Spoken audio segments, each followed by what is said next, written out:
this is Susan, and we are in historic Cottleville at Plank Road Pizza shooting today, just kind of to talk to you a little bit about buyer-seller expectations. Really throughout the entire process, there's a lot of dialogue going on. There's a lot of negotiations going on, but where the negotiations typically end and should end is at your final walkthrough. The final walkthrough is really the time for a buyer to come through the home and make sure the home is in the same condition as it was when they placed their offer on the home. So there's a couple things going on.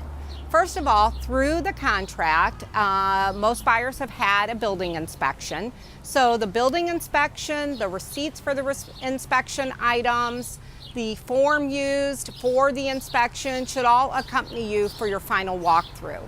So you can make sure that those items have been completed.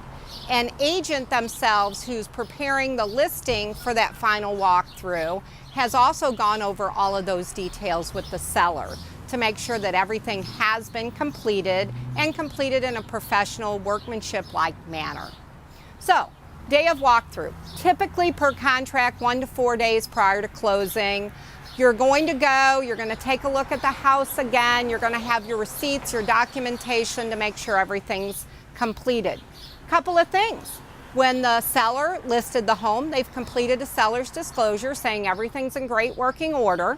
When you have negotiated your contract, you have put together a building inspection, and that inspector is the expert who double checks to make sure everything is in proper working order. So between the time of the inspection and closing, now it's the seller's responsibility to make sure that that house is the same home in proper order that it was when they placed it on the market and went through their inspections. Again, so you walk up to that house for your final walkthrough and the grass is all burnt up. Question might be, are they using the sprinkler system? Is it working properly?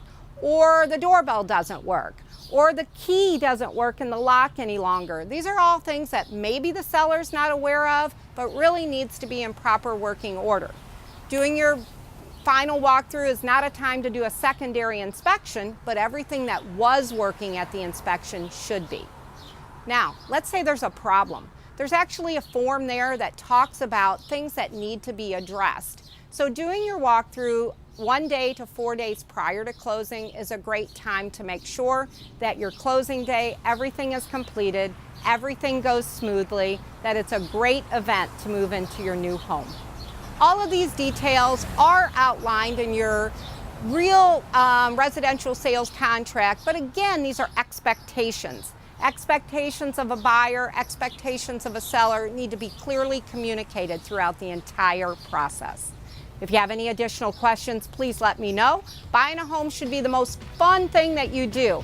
Let's let our agents help you through that process. Thanks.